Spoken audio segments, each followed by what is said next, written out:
appropriate. I was curious if the consumers generally pay the credit card fees on tax payments, and I know they're fairly high. Primarily bill relatively high. pay. Not far behind that are e-checks. Okay. That also is a set fee. Then debit cards, then credit cards, then ACH. ACH is growing more rapidly, though, because people, taxpayers, citizens, like the convenience of not having to push money to the county, just ACH, we reach out and take it. And that has worked very well, and I think that'll continue to grow as we go through time.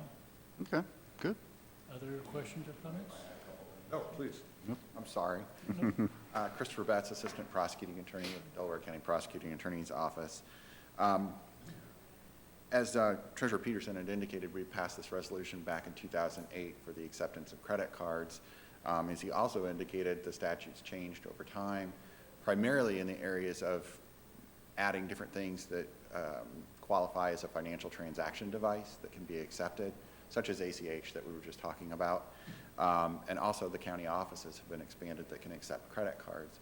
So consequently, this resolution will affect more than just the treasurer with the taxes, although the treasurer is the administrator of the credit card program. It does affect other county office holders too in terms of what they can accept as far as financial transaction devices. So we drafted this resolution so that you know, some of these changes just, we didn't pick up on them. They were kind of an oversight over time, and the resolution didn't get amended, and we want to account for all that. So we decided to do this overarching resolution so that we don't overlook anything anymore. And this will account for past changes. It'll also account for future changes, and it does not undo any other amendments that we've done in the past to this resolution. It leaves those in place. So, you know, this will keep us from chasing our tail of being over here all the time to try and amend it to keep up with the legislature, essentially. So, and this will allow both the Treasurer's office and other offices flexibility as it becomes available through the statute. So all offices and departments that take payments from their constituents or customers can Yes. use this? They have to coordinate with the Treasurer's office to do it, Right. but this opens up the entire statute to them to take advantage of, and to the Treasurer's office to be able to administer the program. Okay. Okay. I'm curious, if somebody uses a credit card, how do you know what the credit card fee is going to be so you can pass it on? Just curious. There are available vendors that have been established through the Treasurer's office that can be used for the acceptance of credit cards. In fact, when this resolution was adopted, you know, we went out for bids in terms of various vendors that would service or be credit card vendors for us. We've added ones over time. As we've gone along, we've gone out for bids again and added them. But each one of the office holders can take advantage of any of those contracts that we've entered into. The statute allows us to enter into one or more contracts with credit card vendors to accept credit cards. Gary, is the question when an individual uses the card, how do they know the fee? That's what I thought. That is given as a preliminary part of the transaction so that they get back out of it after they see it. We are, by statute, required to post this in our office, and we do. We post it on the website, so there should be knowledge regarding the fee before they get too far, but many times there isn't. So they have the opportunity to opt out at any time after the preliminary calculation of the fees. And each office holder is supposed to post it as well if they accept credit cards. Boy, very necessary resolution then. Yeah. I And think the flexibility for the future too is good. Reflects the changing times. Yeah. Yeah, you're going to continue to see more and more. Yes. Yeah, this is going Yeah, to, it's- electronic Yes. payments are going to continue to grow. So glad that we've set it up for all the offices as well as the tax payments. And you've heard me say before, and you're going to hear me say one more time this morning, that we are the only office in the county that hasn't grown since 1975. And there's a reason for that. We work hard. That's the primary reason. But the other is because we've been technologically able to keep up in regard to how we post electronic deposits, how we take payments. And so it's a really important part of our operation and think and know that the taxpayers get good value because we haven't grown. We're able to stay at a stable workforce of 5 employees, same as in 1975, and I think that's significant. Great. Thank you. Any questions or comments? Vote. Vote on motion 18-902. Mr. Merrill? Aye. Mr. Bitten? Aye. Mrs. Lewis? Aye. Thanks, guys. Resolution number 18-903, in the matter of approving the sanitary sewer improvement plans for the cottages at Hyatt's and Scioto Ridge Crossing, Section 4. So moved. Second. Motion made and seconded. Discussion. Morning, Commissioners. Tiffany Mag, Director of Environmental Services. What we have here are 2 different developments, both that have received approval on our end with their sanitary sewer improvement plans. The first one, the cottages at Hyatt's. This is a 57 condo development located at the intersection of Scioto Chase Boulevard and Hyatt's Road. The second one, Scioto Ridge Crossing, is 35 single-family homes, and this one's located off of South Section Line Road near Clarkshaw Road. So we request your approval. Any questions or comments? Vote. Vote on motion 18-903. Mrs. Lewis? Aye. Mr. Bitten? Aye. Mr. Merrill? Aye. Thank you, Tiffany. Resolution number 18 let's skip over. We have pulled number 8 from our agenda. That takes us to page 622. Number 9. Resolution number 18-904, in the matter of approving a transfer of appropriation and supplemental appropriation. So moved. Second. Motion made and seconded. Discussion. Good morning, Karen First, Fiscal Manager. This transfer is going to be to the Capital Improvements Reserve Fund, and this money represents the first and second quarter casino revenue that's been distributed to our county. Any questions or comments? Vote. Vote on motion 18-904. Mr. Merrill? Aye. Mrs. Lewis? Aye. Mr. Bitten? Aye. Thank you. That brings us to administrative reports. Ms. Houston? I have nothing today. Thank you. Ms. Lewis? I don't have anything. Mr. Benton? I'm not going to be quiet. I got a few things here. Any of them have to do with golf? No golf stuff on the agenda today. So, although we could talk golf, there's always general topics. The Ryder Cup is coming up. It's going to be in Paris, France this year. I started something. I Very apologize. unusual. Okay, we'll go on from golf then. Had a very interesting session yesterday at CCAO, the Tax and Finance Committee. Representative Gary Shearer was there, and he's vice chair of the House Ways and Means Committee. And the main topic of the day, although there were a number of them, but the main topic was the Wayfair decision by the Supreme Court, which allows everybody to collect, all states to collect internet sales tax regardless of nexus. And so he kind of laid out the plans for that issue. He said some states have already did like an emergency action and rushed things through. He said Ohio is going to take a more measured approach. He said probably what will happen, obviously this is subject to change, but probably what will happen is they'll try to pass some legislation. I think they all recognize that legislation has to occur so that we can legally collect sales tax on all internet sales to the state of Ohio. But anyway, he said that it'll probably be legislated in the lame duck. If not in the lame duck, it'll be in the budget bill, which would be done in February or so. And then the likelihood is that it would be effective July 1st of 2019. He said there are a number of issues actually that are interesting that have to be addressed. One is, okay, do you tax every single transaction, in the state of Ohio? And most states have not done that because that's just not realistic.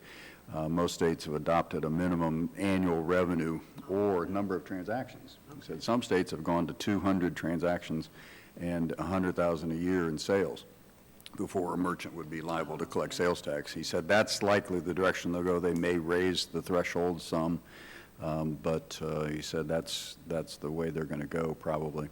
There is a consortium of states that have created an application that merchants can use to make it easier to collect sales tax and keep up with all the different jurisdictions. There's got and to be different. software out there that would show And it that's, by, yeah, and that's what, I think 24 states have adopted this application that makes it easier for merchants to do that. Now, where it also gets interesting is the definition of a merchant.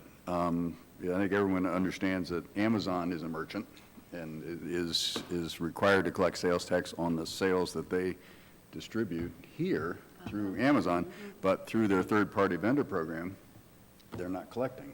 And that's about half of Amazon's sales is they're not collecting, but they're using third party. They're just the agent.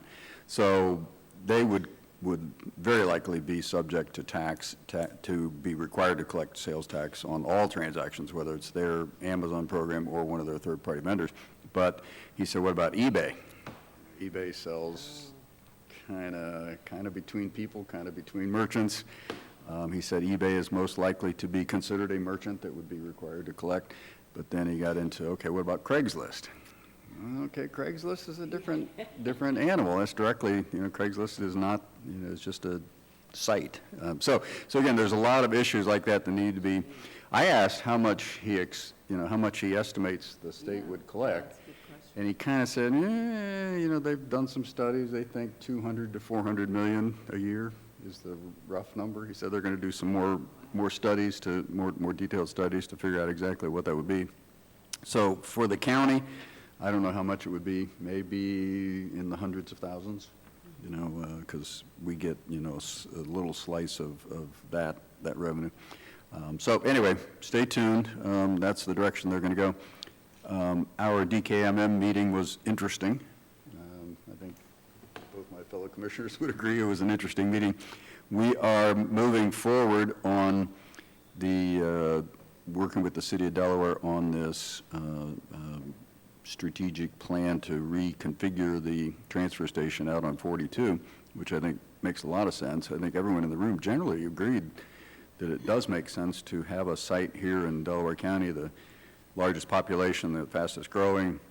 Geographically, it's a good fit, so I think there was general support that makes sense to pursue that. The city of Delaware is very interested. Seems like some of the trash haulers were interested as well. I want to compliment Tiffany and Mike for the presentation they put on. I think it was very well done and very well thought out. The whole strategic plan for the transfer station is a good initiative for us.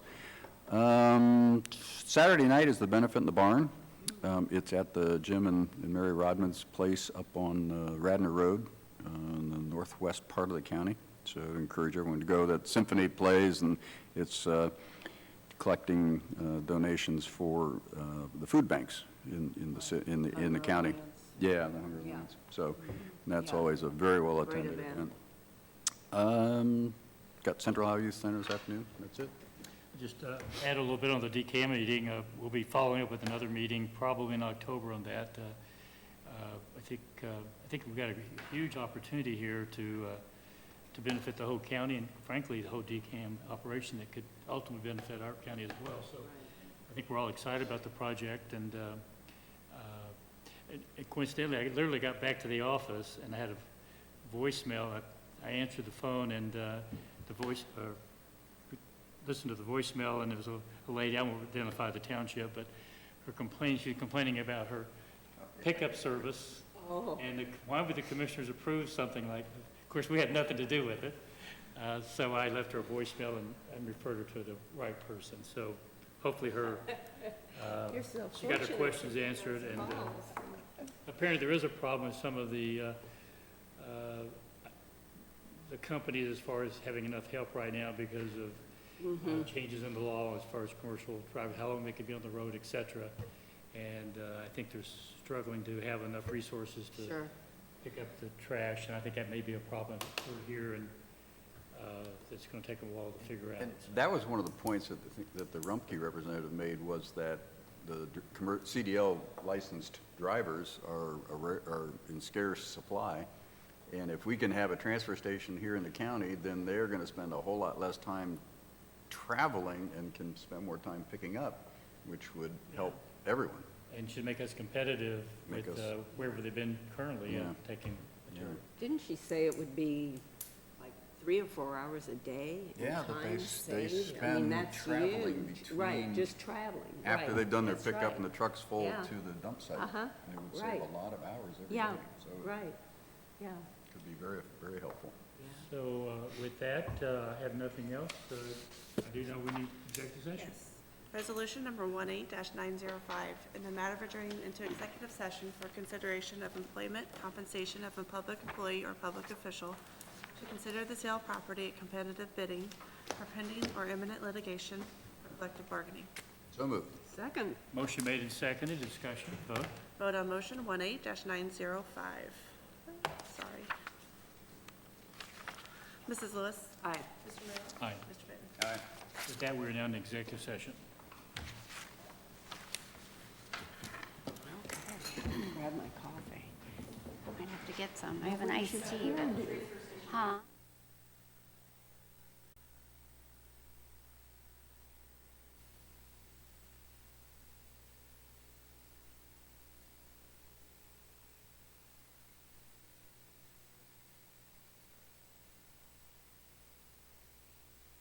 Oh, okay.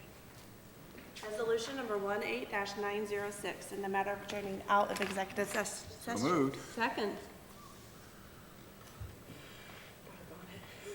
Is there any other business to come before us? Oh, yes, discussion, vote. Vote on motion 18-906. Mr. Benton? Aye. Mr. Merrill is absent, and Mrs. Lewis. Aye. And I hear no other business to come before us, therefore we are adjourned. Thank you. Always talk golf.